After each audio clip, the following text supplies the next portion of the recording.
పందెం కోడిపుంజు కూర ఇలా వండుకుని తిన్నారంటే అస్సలు వదలలేరు. మరి దీనికిక బెస్ట్ కాంబినేషన్ గారెలు. కోడి కూర చిల్లుగారి అసలు సిసులైన ఆంధ్ర స్టైల్లో నోరు ఊరించేలా పందెం కోడి కూర ఎలా వండుకోవాలో చూపిస్తాను రండి. పందెం కోడి పుంజే కాదు ఫ్రెండ్స్, నాటి కోడి కూర అయినా సరే ఈ రకంగా వండుకున్నారంటే అస్సలు రుచినైతే మర్చిపోలేరు. ఖచ్చితంగా నన్ను మెచ్చుకుంటారు. మాకైతే పందెం కోడి పుంజు వచ్చేసింది. పండక్కి ఏదున్నా లేకపోయినా ఎవరున్నా లేకపోయినా ఈ పందెం కోడి పుంజు మాత్రం మా ప్లేట్లోకి వచ్చేస్తుంది ఫ్రెండ్స్. పండక్కి నాటుకోడి కూర తినాల్సిందే. పందెం కోడి కానీ నాటుకోడి కానీ కంపల్సరీ తింటారు. అయితే ఈ పందెం కోడి కానీ నాటుకోడి కానీ మనం ముందైతే ఒక్కసారి మాత్రమే కడుక్కోవాలి. మాకెలాగొచ్చిందంటే మా వాచ్మెన్ వాళ్ళు కోడి ఉంటుందన్నమాట. ఎప్పుడు దాన్ని మంచిగా పోషణ చేసి పెంచుతూ ఉంటాడు. ఇలా పండుగలకైతే కోడి పందాలు జరుగుతూ ఉంటాయి. కోడి పందాల్లో పార్టిసిపేట్ చేపిస్తాడు. అయితే ఈసారి అయితే మా వాచ్మెన్ కోడైతే 5 పందాలు గెలిచిందంట. మా హస్బెండ్కి ఈ పందెం కోడి కూర అంటే చాలా ఇష్టం. నాటుకోడి కానీ పందెం కోడి కానీ కంపల్సరీ పండుగలో తినాల్సిందే అనమాట. మాకైతే 2.5 కేజీలు కోడి అయితే వచ్చేసింది. మేమైతే ఎప్పుడు వండుకున్నా మేము ఒక్కళ్ళమే తినమండి, అందరికీ షేర్ చేసుకుని తింటాము. చుట్టాలు వస్తారు కదా. ఈసారి అయితే మా ఫ్యామిలీ ఫ్రెండ్స్, మా హస్బెండ్కి బెస్ట్ ఫ్రెండ్ రామన్నయ్య వాళ్ళు ఫ్యామిలీ వస్తారు.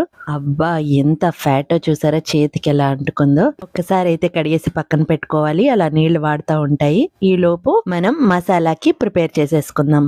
ఈ కొబ్బరి ముక్క ఏంటంటే ఎండు కొబ్బరి ముక్క అనమాట. ఈ ఎండు కొబ్బరి ముక్కని కొంచెం ఇలా అటు ఇటు కూడా కాల్చుకోవాలి. ఇలా కొంచెం కాలిన తర్వాత మనం ముక్కలుగా కట్ చేసుకుని అది మసాలాలో వాడుకోవాలి. అయితే మసాలా ప్రిపరేషన్ కోసం ఏం చేయాలంటే ముందుగా ప్యాన్లో డ్రైగానే ఫ్రై చేసుకోవాలి. ఇవన్నీ దాల్చిన చెక్క, అనాస పువ్వు, లవంగాలు, ఇంకా యాలకులు, ధనియాలు అన్నీ వేసుకుని కొంచెం డ్రైగా ఫ్రై చేసుకోవాలి. ఇలా ఫ్రై చేసిందంతా కూడా మనం దంచుకోవచ్చు లేదా మిక్సీలో వేసి పౌడర్ చేసుకోవచ్చు. యాలకులు అయితే లాస్ట్లో వేసి ఫ్రై చేసుకోవాలి. ముందే ఫ్రై చేసేస్తే దాంట్లో ఉన్న స్మెల్ అంతా కూడా ఎక్కువ డ్రై అయిపోతుంది కాబట్టి. ఇప్పుడు ఎండుమిర్చి కూడా వేసుకోవాలి. మనం కారం కూడా వేస్తాము, ఎండుమిర్చి కూడా వేస్తాము. నాటుకోడి కూరకి కొంచెం కారం ఎక్కువగానే పడుతుంది కాబట్టి మనం మసాలాలో కూడా ఎండుమిర్చి వేసినట్లయితే ఆ కారం చాలా బాగుంటుంది. ఇదంతా దోరగా వేగిన తర్వాత కొంచెం చల్లారనివ్వాలి. చల్లారనిచ్చిన తర్వాత మీరు దంచేసుకోవచ్చు లేదా ఇలా మిక్సీలో పౌడర్ చేసుకోవాలి. ఇందులోనే ఇంకొక ఐటెం ఫ్రై చేసుకుని వేసుకోవాలి. అది ఇందులో కాకుండా విడిగా ఫ్రై చేశాను అనమాట. అదేంటంటే గసగసాలు. ఈ గసగసాలు ముందే దాంట్లో వేసేసినట్లయితే బాగా మాడిపోయినట్టు అయిపోతుంది అనమాట. అందుకే లాస్ట్లో ఇలా డ్రైగా ఫ్రై చేసుకోవాలి. అది కూడా ఎక్కువసేపు అవసరం లేదు, చిట్పట్లాడుతూ ఎగురుతాయి అన్నమాట గసగసాలు. అప్పుడు మనం తీసి మిక్సీలో వేసేసుకొని పౌడర్ చేసేసుకోవచ్చు. అయితే నేను ఎండు కొబ్బరి ముక్క ముందు కొంచెం లైట్గా కాల్చాను కదా, ఆ ఎండు కొబ్బరి ముక్కను కూడా ముక్కలు చేసుకొని వేసేసుకొని పౌడర్ చేసుకోవాలి. చికెన్లో నీళ్ళు బాగా వాడిపోయిన తర్వాత ఒక పెద్ద గిన్నెలో పసుపు, ఉప్పు 2 వేసి బాగా కలిపి ఆ చికెన్ అంతా కూడా ఇందులో వేసి కలిపి పక్కన పెట్టాలి. సాల్ట్ మొత్తం ఇప్పుడే వేయకూడదు, సగం మనం వేసుకున్నట్లయితే వండేటప్పుడు కూడా కొంచెం వేసుకోవాలి. అయితే చికెన్ ఎక్కువే ఉంది కదా, నేను కలపడానికి కొంచెం కష్టం అవుతుంది. మా హస్బెండే కలిపేస్తున్నారు. ఇలా స్పెషల్ అకేషన్స్ అప్పుడు ఇట్లా ఎక్కువ మొత్తంలో మనం అన్నీ చేస్తున్నప్పుడు మా వారు దగ్గరే ఉంటారు. ఇలా ఏదైనా చిన్న చిన్న హెల్ప్లు ఉంటాయి కదా, అంతే. పసుపు ఉప్పు కూడా బాగా కలపాలన్నమాట. ఇలా బాగా కలుపుకొని ఒక పక్కకు పెట్టేసి మ్యారినేట్ అవుతూ ఉంటుంది. లోపు మనం కర్రీ కోసం ప్రిపేర్ చేసేసుకుందాం. ఇక ఉల్లిపాయ ముక్కలు కట్ చేసుకోవాలి. సింపుల్గా కట్ చేసుకోవాలంటే ఎక్కువగా క్వాంటిటీ చేసేటప్పుడు మేము ఈ కట్టర్ని అయితే యూజ్ చేస్తూ ఉంటాము. ఈజీగా అయిపోతుంది అనమాట. ఎక్కువ ఉల్లిపాయలు ఉన్నప్పుడు చాలా ఈజీగా అయిపోతుంది. 5 నిమిషాల్లో మొత్తం కటింగ్ అయిపోయింది చూసారా. మా అబ్బాయి అయితే ఈ ఉల్లిపాయ మొత్తం కట్ చేసేసాడు ఇలా. తర్వాత పచ్చిమిర్చి అంతే. ఇంకా మనం ఇంకా ఎక్కువ కటింగ్లు ఏమీ అవసరం లేదు. ఇంకా కర్రీ వండుకోవడానికి రెడీ అయిపోదాం. అల్లం వెల్లుల్లి పేస్ట్ కూడా రెడీ చేసి పెట్టుకోవాలి. అయిపోయింది. ఉల్లిపాయ ముక్కలు చూసారా అన్నీ సమానంగా కట్ అవుతాయి. చక్కగా ఈజీగా అయిపోతుంది. మీరు ఎక్కువ క్వాంటిటీ చేసుకునేటప్పుడు ఇలా చేసుకోండి. ఇలా పెద్దగా ఓపెన్గా ఉన్న గిన్నె ఒకటి పెట్టుకోండి. అందులో ఆయిల్ వేసుకోవాలి.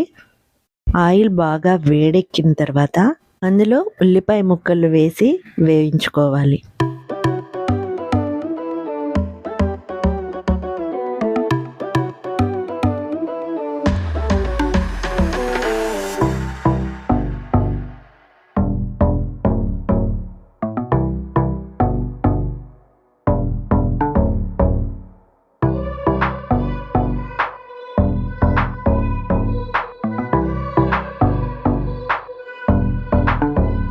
ఇలా ఉల్లిపాయ ముక్కలు వేగుతున్నప్పుడే కొంచెం సాల్ట్ వేసినట్లయితే ఉల్లిపాయ ముక్కలు తొందరగా వేగిపోతాయి, ఇంకా మాడిపోకుండా బాగా ఫ్రై అవుతాయి.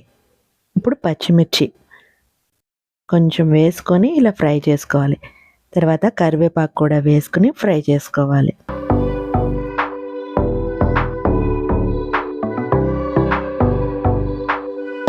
ఇక అల్లం వెల్లుల్లి రెండు కలిపి పేస్ట్ చేసేసుకుందాము.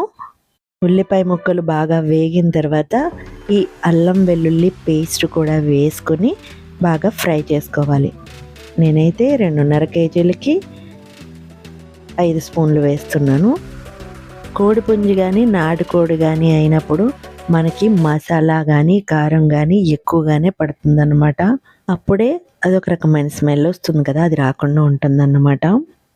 చూసారా ఆయిల్లో బాగా ఫ్రై అయిపోయింది అల్లం వెల్లుల్లి పేస్ట్. ఇప్పుడు మనం చికెన్ కూడా వేసేద్దాం.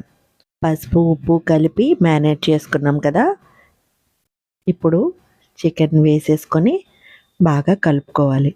ఇది కలపడానికైతే మా హస్బెండ్ హ్యాండ్ కావాలి. ఐరన్ హ్యాండ్ వస్తుంది. ఐరన్ హ్యాండ్తో చేసినట్లయితే ఈజీగా అయిపోతుంది కదా. తన యొక్క ఐరన్ గట్టి చేతులతో బాగా కలిపేస్తారనమాట. మొత్తం ఉల్లి అల్లం వెల్లుల్లి అన్ని మసాలా అంతా కూడా బాగా కలిసేలాగా కలిపేశారు. నీళ్ళైతే అప్పుడే వేయకూడదు. ఇదంతా బాగా కలిపి మూత పెడితే దాంట్లోంచే నీరు వస్తుందన్నమాట. చాలా నీరు వచ్చేస్తుంది బయటికి. ఆ నీరుతోనే సగం ఉడికిపోతుందన్నమాట. ఇలా మూత పెట్టుకోవాలి. కొంచెం నీరు బయటకు వస్తున్న టైంలో కారం, కొంచెం పసుపు, కొంచెం ఉప్పు అన్నీ కూడా వేసుకోవాలి. ఉప్పు అయితే చూసుకుని వేసుకోవాలి. ముందు ఒకసారి వేసాం, ఇప్పుడు కూడా కొంచెమే వేసుకోవాలి. అవసరమైతే లాస్ట్లో కలుపుకోవచ్చు అనమాట. ఇక నేనైతే గారెల కోసం పిండి రెడీ చేసేసాను. ఓ పక్కన అది ఉడుకుతూ ఉంటుంది. ఇదిగో కూర అయితే ఇంతవరకు వచ్చింది. కొంచెం వాటర్ వేసాను. వాటర్ వేసిన తర్వాత ఇలా ఉంది. ఇదిగో ఇదైతే ఉడికిపోతుంది. ఈ పక్కన ఎగ్ పులావ్ అయితే రెడీ అయిపోయింది, పక్కకు పెట్టేశాను. ఫ్రెండ్స్ ప్లీజ్ లైక్ చేయండి, ప్లీజ్ సబ్స్క్రైబ్ చేయండి. ఇక చిల్లుగారి చూసారా వేసేసుకుంటున్నాను. ఒక పక్క పందెం కోడి పుంజు కూర ఉడికిపోతూ ఉంటుంది. అయితే నేను నీళ్లు వేసిన క్లిప్ అయితే మిస్ అయింది, సారీ ఫ్రెండ్స్. అయితే కారం వేసిన తర్వాత ఒక 5 నిమిషాలు అలాగే ఉంచి ఆ తర్వాత చికెన్ అయితే మునిగే వరకు వాటర్ వేసుకోవాలన్నమాట.